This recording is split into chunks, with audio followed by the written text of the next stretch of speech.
great? There we go. Ha ha. I've got the power. Isn't it great to have Jen back? We missed you last month, Jen. Yeah. She does such a fantastic job. Like all the things that she, there's so much more even than what she just mentioned. So many things available here. And a lot of that comes back to Jen's planning and leading. And so thank you. Yeah. So I heard that there's some kind of a game or something tonight. I don't know. Yeah, something going on. So I'm not going to judge you if I see you looking at your phone. I know what you're doing. I know what you're doing. And if I hear someone jump up and go, yes, I'll know what just happened. It's all good. All good. All right, if you're new here tonight, we just have to embarrass the new people, right? Can you just stand up and let us welcome you? Welcome to Latte. Woo, yes. Welcome, welcome. We're so glad you're here. Thanks. Oh, wow, that's great. All right. All right. So Latte is a place where we eat and we drink some warm drinks when it's cold outside. We laugh together. Sometimes we cry together. We grow together. We form friendships here. We're so glad you came to join us tonight, too. All right, so maybe 10 years ago, my husband and I decided we were going to do something that was on our bucket list, and that was we were going to take our kids whitewater rafting. So we loaded up our minivan with our 5 kids. Although one of my sons told me he wasn't with us. I don't know how he got out of it. But we loaded up the minivan and we headed to West Virginia. We had found this place that we were going to go. And here's how they advertised this place. This river section is a total blast. It involves Class 3 whitewater, which means fun waves and fast action are punctuated by gentle meandering sections to catch your breath and enjoy the scenery. So we're all set, we head out to West Virginia, we get there, it's a beautiful day. It's been raining a lot, so the water levels were high, the water was rushing, it was exciting. When you get there, who's been whitewater rafting? Okay, yeah, a lot of you. You know how when you get there, they give you all these instructions, right? They tell you what you're supposed to do on the raft, and they tell you some scary things so that you'll behave while you're out on the water. So they tell us these things, and we get in the raft, and some of us were a little nervous. Not my husband. He never gets nervous. His probably the thing I've heard him say the most is, it'll be fine. It'll be fine. Just do what they said, hold on, keep your feet in the stirrups, and you'll be fine. So we all get in the raft, and and sure enough, we started off this gentle meandering section, we're enjoying the scenery, we're going along, and then we hit our first rapids. And this is not our family. I do have a picture of us somewhere, but I think that's about what it was like, something like that. So we hit the first rapids, and sure enough, someone got thrown from the raft. So I was laughing so hard. I could not stop. I couldn't even help that person back in the raft because I was laughing so hard. I asked my kids the other night, I said, what do you remember about that trip? And my daughter said, well, really, the only thing I really remember is when Dad got thrown out of the raft. So I was laughing so hard, I couldn't even help my husband back in. So finally, we got him back in the raft, and he said, I was really in trouble. I was stuck, and you were laughing. We got marriage counseling. It's all okay. So the trip took like 4 or 5 hours on this raft, and it really was nice. It was super fun. There were a few times when the water got a little shallow and we got stuck, so we're all working together trying to push this raft out of this stuck place. There were also 18 times that we got into these rough rapids. We'd go through these gentle meandering paths where we're enjoying the scenery, and then all of a sudden, we're in these rough waters. Can I tell you, on that trip, there were 6 times that someone got thrown out of our raft. 3 of them were my husband.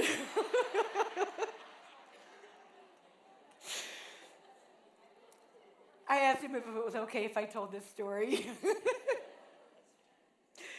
Oh, okay. So here's what struck me. Why am I talking about whitewater rafting at Latte? Here's what struck me.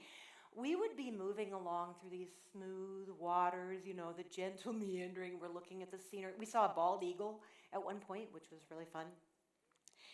And then we would come around a bend, and oh my goodness, like we would see up ahead this really rough water, and we're like, how are we going to get through that? And I thought, whitewater rafting is a lot like life, isn't it? You're just going along minding your own business, right? Going along minding your own business, and then you come around a bend. You get a phone call that has some news that you never thought you'd hear. There's a relationship that tanks that you didn't expect. Maybe you go in for just a general physical routine visit, and then you find out something that you didn't expect to happen. Something happens, and all of a sudden you go from that gentle meandering into some really rough waters. So the Bible, it's such a practical book. I love this book because it's so practical. It doesn't promise us that we won't hit rough waters. I mean, it'd be nice if it did, but it doesn't. In fact, here's what Jesus says. Jesus says, in this world, you will have what? Don't you love that promise? Thanks. We don't like it, but we know it's true. I mean, you look around, right, and what we experience in life. So tonight what we want to do is we want to look at wisdom from this book. And James, where we're studying this year, helps us to navigate what do we do when we hit those rough waters? How do we handle those troubles when we come around the bend and we're like, oh, wow, how are we going to get through this? James gives us practical wisdom, so that's what we're going to be looking at tonight. So we'll look, I wrote the scripture reference wrong on this verse. It'll be up there. It's really James chapter 1, verses 2 through 4, and then verse 12. But here's what James says.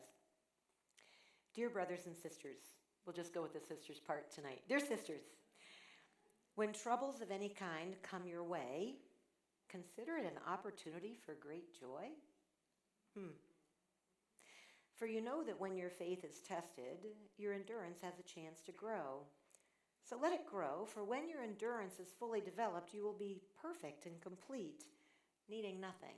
Another version says it this way, strong in character and ready for anything. And then you skip down a few verses to verse 12. God blesses those who patiently endure testing and temptation. Afterward, they will receive the crown of life that God has promised to those who love him.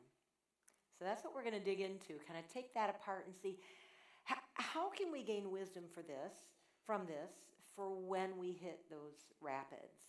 James starts off, he says, Dear brothers and sisters, James is a pretty short book. It's just 5 short little chapters, like just a couple pages in my Bible. In those 5 short chapters, at least a dozen times, James uses that phrase, dear brothers and sisters. Dear brothers and sisters. Why? Let me ask, is anybody here tonight with your sister? Do we have any sister pairs here tonight? Anybody? Oh, yeah, okay, a couple back here. All right. Did you ever fight over your clothes? Anybody ever have issues with sisters over clothes? Okay, a few. Yeah. Some of the biggest fireworks in our house, I have 3 girls, and some of the biggest fireworks in our house had to do with clothes. Like, you borrowed my shirt? You didn't ask me if you could borrow my... So, you just never know when you have a sister, what's going to happen to your clothes, to your closet. Don't turn your back on your closet. So actually, if you're a follower of Christ, you are here with a sister. Because you know what the Bible tells us, that when we become followers of Christ, we become part of a family. We're sisters. So y'all who are followers of Christ, your closets are fair game. In fact, could you just look at someone at your table and just tell her, you better watch your closet.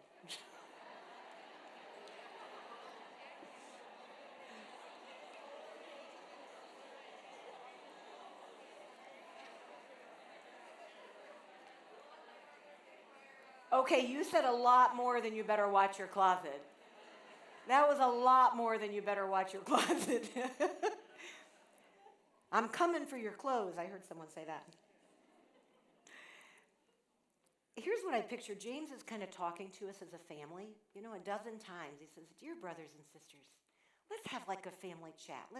Let's talk about these things here." And then he jumps right in. He says this, "When troubles of any kind come your way." So you might want to put a circle around that word "when." In your notes, if you're a note taker, you've got some notes when you came in, and these verses are written out on there. When troubles of any kind come your way. He could have said if. He could have said if troubles come your way. But he didn't say if, he said when. When troubles of any kind come your way. This is important because here's what I see happen. Sometimes when people go through difficult times, here's what I see. They start to ask questions. They start to say, and maybe you've seen this in yourself or in someone else, they start to ask this question, why is this happening to me? What did I do wrong? And there's that sense of I must have done something to bring this on myself. There's this idea that if you follow Christ, if you do everything right, then nothing bad is going to happen to you. There's this idea that's going around, that it's all going to be gentle meandering and enjoying the scenery. I'm not exactly sure where this comes from, but this the thought process then is if you hit rough water, if life gets hard, then you must have done something to deserve it. Do you ever do that to yourself? Like, what did I do? Why is this? This just doesn't line up with Scripture. That's not what the Bible teaches. And sometimes, yes, we make choices in life that bring pain. Yes, sometimes we can draw a very straight line. I was driving 110 miles an hour. I had a car accident. I probably had some culpability in that. But it's really not fair to assume that all trouble in life is God's judgment. Jesus said, in this world you will have trouble. And James said, when troubles of any kind come your way. So if you've heard that kind of teaching, like, oh, if bad things are happening in your life, you must have done something wrong. I'm sorry that you've heard that, and I kind of want to just say that doesn't line up with what the Bible teaches. The reality is that we can expect challenging times. We can expect them to come. Then he goes on, he says, when troubles of any kind come your way. Any kind. In the original Greek, I don't know Greek, but sometimes I'll look up word studies, on that Greek phrase. I'm not going to try to say it, but it's up here on the board. This word is the word any kind, and it's where we get the word, if I understand correctly, it's where we get polka dots. Polka dots. So polka dots, if you think about it, they can come in all kinds of different sizes and shapes, right? Colors, sizes, shapes. Well, not shapes, no. All circles. All circles, polka dots, by definition.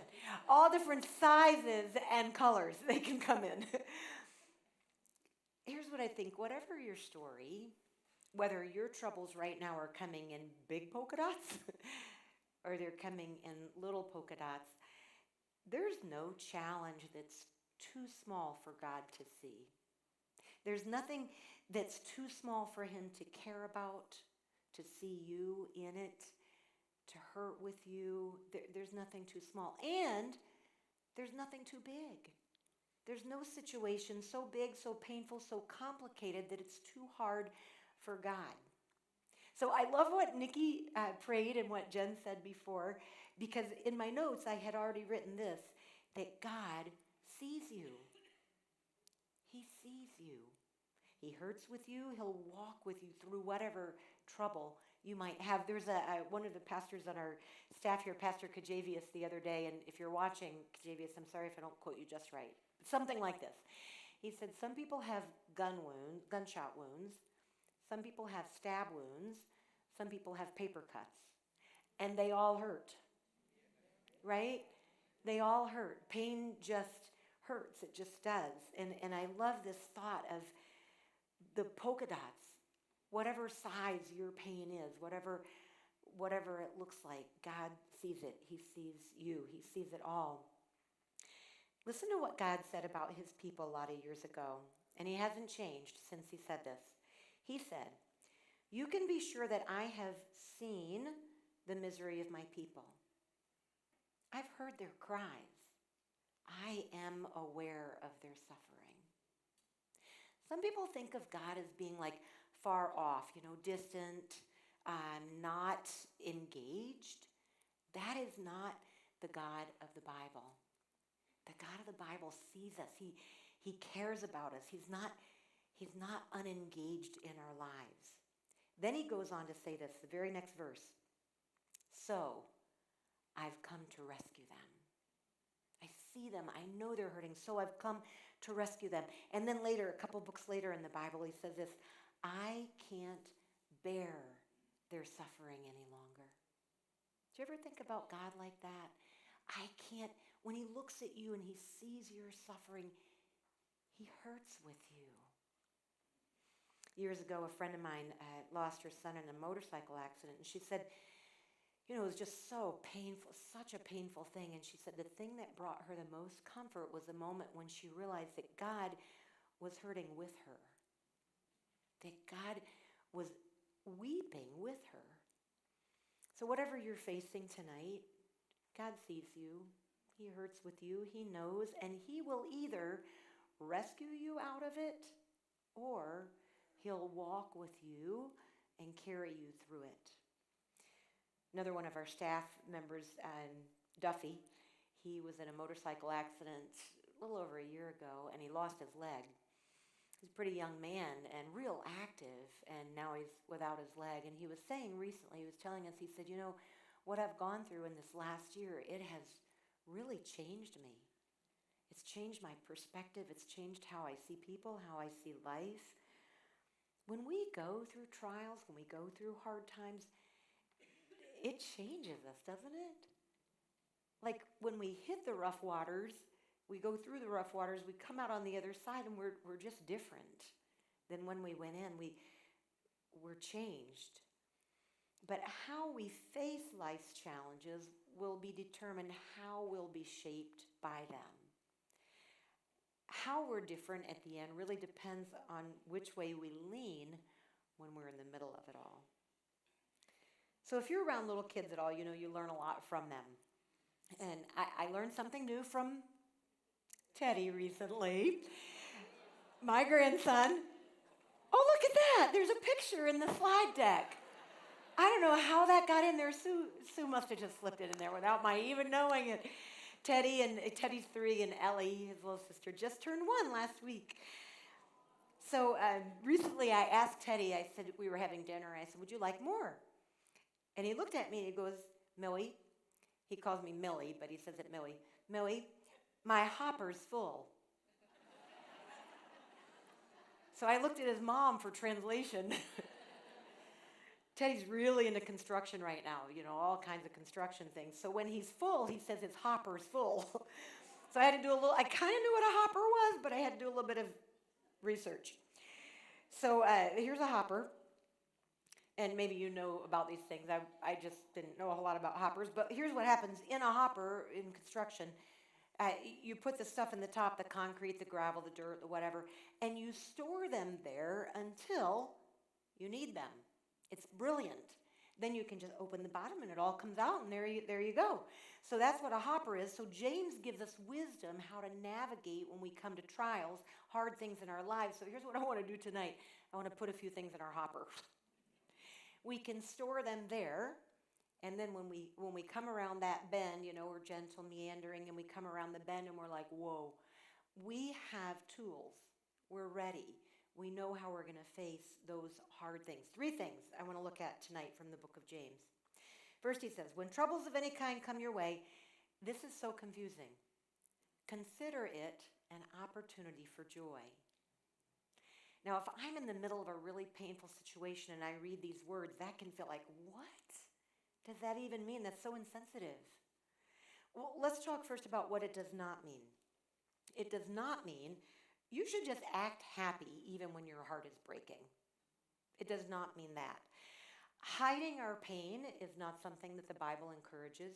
There are some people who don't want us to deal with our pain, right? Some people will want us to not process our pain, just to hide what we're going through, but that's not from the Bible. In a couple months, we're actually going to be talking about relationships. We're going to take 2 months to talk about relationship issues and how we can be a safe person for other people to process pain with.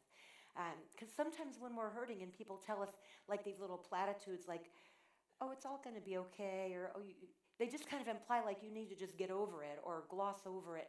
That's not how God deals with us. He doesn't discourage us from facing our pain, from processing our pain. That's not what this verse means. So what does it mean? Here's what I think as I've been studying it. I think it means this. I can't always control my circumstances, but I can seek to govern my thoughts. I can seek to govern my thoughts. Because James says, consider. Consider it an opportunity. Consider. What does that mean? To think about, to reflect on, to contemplate.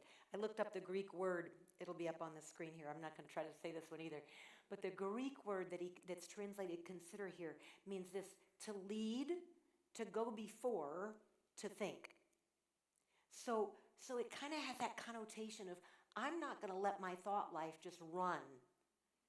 I'm going to try to govern it and bring it back to what I know to be true. So we take leadership of our thoughts instead of letting them take leadership of us.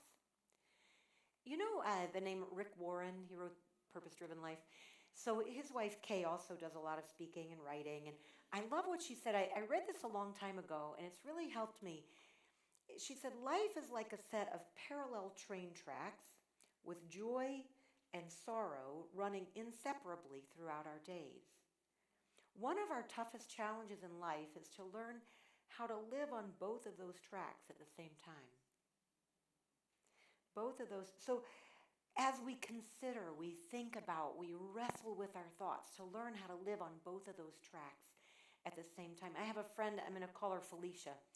And Felicia has been through so many health issues. She's younger than I am, so she is young, I'm telling you, right? But she has had already like 20 plus major surgeries, major things. So when she was in the middle of another health crisis and just this extensive surgery, all this stuff they're doing, so much pain, here's what she wrote. She said, I've learned what it feels like to go through a dark, painful journey while simultaneously feeling incredible love, peace, and joy in the Lord. In the midst of this, she's writing this in the midst of this awful time. She's learning the truth of that, living on both of those tracks at the same time. How does she do it? How does she do it? Well, if the first thing that we can gather from this couple verses in James is that we can expect trouble, here's the second thing. Trials can be a time of maturing and growing in my relationship with God. James says, when your faith is tested, your endurance has a chance to grow, so let it grow. For when your endurance is fully developed, you'll be perfect and complete, needing nothing. Again, he's not talking about perfect as in flawless. He's talking about a maturing that's happening. Like it said in the other version that I read earlier, strong in character and ready for anything. Because that's what our journey is about, becoming more and more mature and like Christ. So on your notes there, if you want to write in the word let, and maybe even draw a circle around it there, because that is an action word in this passage. Sometimes we use the word let kind of as a passive, like, oh, just let it go, just allow it to happen. In this passage, it's an action word. And here's what it means. Hold on. Hold on to something. Cling to it. When those hard times come into my life, hold on. So I'm either going to lean in towards God and let him do something in my life, or I'm going to lean out away from him. One of those two things. I'm either going to say, God, in my pain, I want to come to you. I want to lean in. I want to tilt my heart towards you. Or I'm going to say, Back off, God. In my pain, I'm going to shut you out. James says, be ready when you hit those rough waters, because when life gets hard, when your faith is tested, it's an opportunity to let it grow, to cling to God, to lean in towards him. It's interesting to me. James tells us, he says, look at Job. You know Job, right? Job, the man who lost everything, his children, his possessions, his health, his everything, his wealth, everything. James says, look at Job. Now, there is someone who endured awful things. What do we learn from Job? Here's one thing that I think is so interesting. One thing that we learn from him is that it's okay to struggle.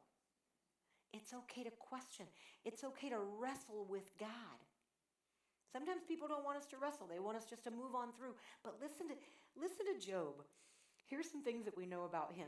Job cursed the day of his birth. He said, why didn't I die at birth? Here's what Job said. Talk about honesty with God. I cry to you, God, but you don't answer me. I stand before you, but you don't bother to look. Here's pouring out his heart to God. You've become cruel toward me. God, you persecute me with your great power. Is it okay to talk to God like that? He's so honest. But in the middle of his pain, in the middle of his wrestling, in the middle of his questions, he was determined to let his faith grow. In other words, to lean in. Because listen to what else he said. He said, I know that my Redeemer lives. I know it. I don't feel it right now. I'm not experiencing it right now, but I know it. And so I am going to consider. I am going to lead my thoughts to that place of what I know is true. I'm not going to let my feelings lead me. I'm going to lead my thoughts. And then he said this. He said, I know that I'll see him with my own eyes. I will hope in him, even when I don't feel it. There's a woman, have you heard of Vanitha Rissner? Anybody read Vanitha Rissner? She's an author. She writes a blog.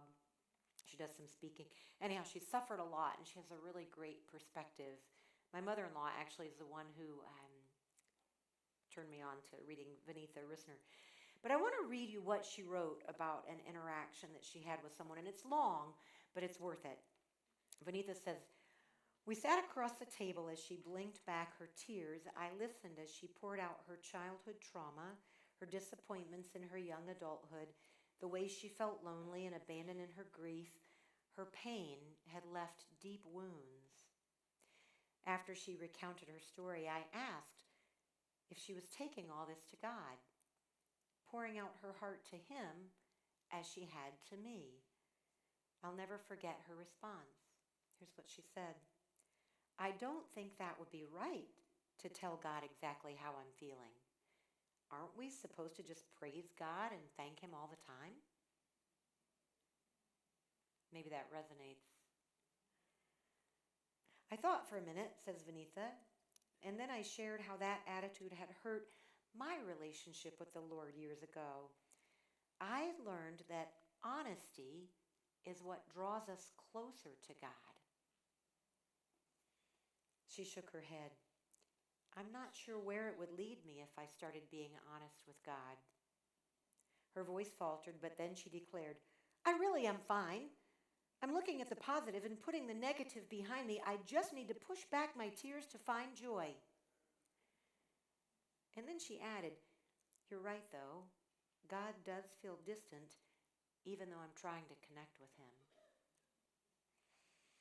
She says, I found honestly talking to God, even complaining, this is Vanitha again, even complaining to him draws us so much closer than when we mouth empty platitudes.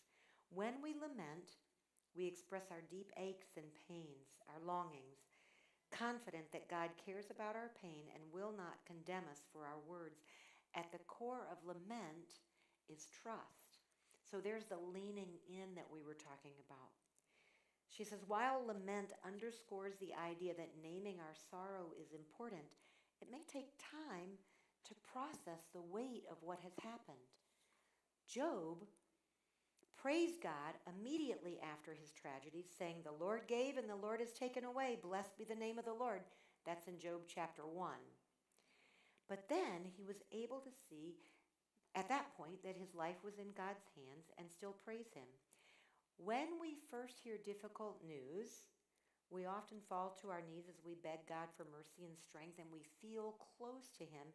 His presence surrounds us and carries us.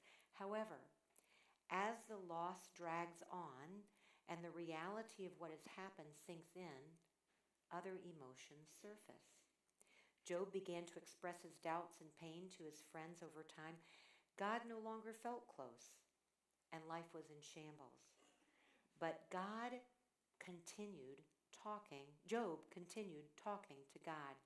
His praise turned to lament, and then ultimately turned back to praise. Vanitha says this last little part, after my son Paul died, I was initially full of faith and ready to proclaim God's goodness. I spoke at his funeral, and I declared that God never makes a mistake, and I meant it. But months later, I wanted to pull back every word I'd said. God felt distant, and I didn't know where to turn. It was then that I truly discovered the beauty and language of lament that brought me back to God. So my question is, how do you picture God's posture towards you when you're in pain? Is it okay to really talk to him about what you're feeling? How do you process your pain? Do you know that he sees you, that he's hurting with you? He's inviting you to bring it all to him. Sometimes we have this idea that, I don't know if it's okay to talk to God that way. Oh, he loves you. He's inviting you. This is one reason I chose the verse that I did for our memory verse this year. I love this picture. And I want us to look at God like this, that he's inviting us to come to him with all that we are. In fact, can we just say this verse together? Come close to God, and God will come close to you. Isn't that so beautiful? So I want to give you time to talk about these things at your tables. Let's get to the third piece of wisdom that we get from James. Did you know that in Saudi Arabia, I didn't know this, I don't know how I missed it all my life, in Saudi Arabia, there is an annual camel beauty contest. I never knew this. For real. It is called the King Abdulaziz Camel Festival. For real. It lasts 40 days. And it is no small thing. There is a prize purse of, guess how much? $66 million.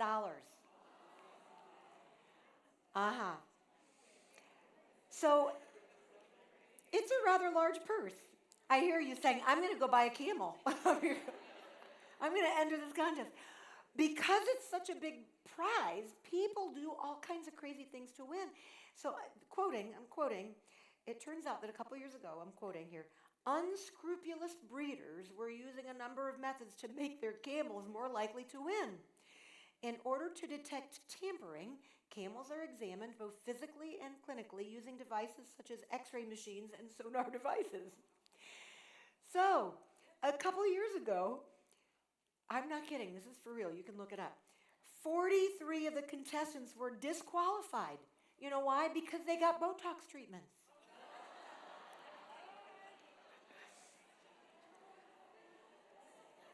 You never know what you're going to learn at Latte, right? Why did I tell you that story? Because there's a moral to this story. Here it is. You ready? If you are a follower of Christ, you have a way bigger prize to win than just $66 million. That is small change compared to what's waiting for us, followers of Christ, way bigger than any money prize we could ever get, anything we can imagine. We have waiting for us a prize. It's incredible. Last month, if you were here at Latte, I quoted Keith Green, and I'm going to do it again, and you'll see why in a minute. Keith Green, he was a singer years ago, said this: I know that Jesus Christ has been preparing a home for me and for some of you for 2,000 years, and if the world took 6 days in that home 2,000 years, hey man, this is like living in a garbage can compared to what's going on up there. So the next day after Latte, I got a text from someone, and it said, hey, just wanted to say I'm really digging some Keith Green music. It gives Bob Ross meets Elton John Born Again vibes. I'm jamming today. All that to say this: how I feel about my current situation, and sometimes life is really hard, but how I feel about my current situation takes on a new perspective when I can see it through the lens of what's coming. When I can see it through the lens of what's coming. If you skip down a few verses from the ones that we just read to James chapter 1, verse 12, here's what James says. It's a promise, and it's a promise I like. God blesses those who patiently endure testing and temptation. Afterward, after those rough waters, when you come out on the other side, you'll receive a crown of life that God has promised to those who love him. We cannot even imagine what that's going to be like. When I was in junior high school, I lived in North Carolina. You know, I grew up in North Carolina, if you've been here at Latte, because I always talk about it. Actually, not too far from where the floods, I went to Appalachian State University in Boone, North Carolina, which has been in the news recently because of, you know, what's been happening there. And it is Appalachian. I know you Yankees say Appalachian. That's not right. It's Appalachian. I went to school there. I know how to say it. Anyhow, I lived in North Carolina, and when I was in junior high, there was, up the mountain from us, there was a man, Choo-Choo Justice, and he had a horse farm. And every Tuesday, Choo-Choo would drive his van down the mountain to near where I went to junior high school. And I don't know how my mom did it. She was a single mom, but somehow she made it happen so that I could get on that van on Tuesdays with the other kids and go up the mountain to Choo-Choo's farm and ride horses. So we would go up there, and one of the things that I learned when I was up at Choo-Choo's farm about horses is this: when you're riding a horse and you're coming back towards the barn and you're getting close to the barn, the horse can smell the barn. And they start to run differently because they know what's coming. So you got to be real careful once you get near the barn. They know there's something good waiting for them, and they're eager to get there. So when my kids were running cross country and they would get towards the end of the race, everybody would look at me so funny because I would say, smell the barn! Smell the barn! You're almost there. If you're a follower of Christ, smell the barn. The final never-ending chapter is going to be unimaginably better than any before it. Frederick Buechner said it this way. He said, the worst thing isn't the last thing is the best thing. It's so true. It's so true. At your tables, you're going to have a chance to talk about where your raft is on the river right now. Is your raft in the smooth waters, meandering and enjoying the scenery? Are you in the rough waters? Do you feel like your boat is sinking? Are you stuck in a shallow place? Did you just come out of a rough patch? Where are you? Can I encourage you, however much you feel free to share at your tables, but just to take time to listen to each other, not to fix each other, but just to listen. There's something so beautiful about just being in the raft with someone, right? And just listening and being there for each other. So I'd love to pray for us, and then I'm going to give you time to talk to the beautiful women at your table. Let's pray. Lord, oh wow, thank you for your word. Thank you for giving us just such practical things, for telling us that we're going to hit hard times in life so we don't wonder why. Lord, and for also promising that you'll be there with us through them. Help us to lean in. Lord, as discussions happen around these tables, I pray that you'll give each person eyes to see the other people at their table the way that you see them, to love the people at their table the way that you love them. And I pray, Lord, that we won't leave here the same tonight, that we'll leave here encouraged, that we'll leave here leaning in towards you, that we'll leave here knowing that we're seen, that we're valued, that we're loved, that we have a God who walks with us. Thank you, thank you, thank you for each one here and for your love for each one. In your name, amen. All right, thanks, ladies. Enjoy.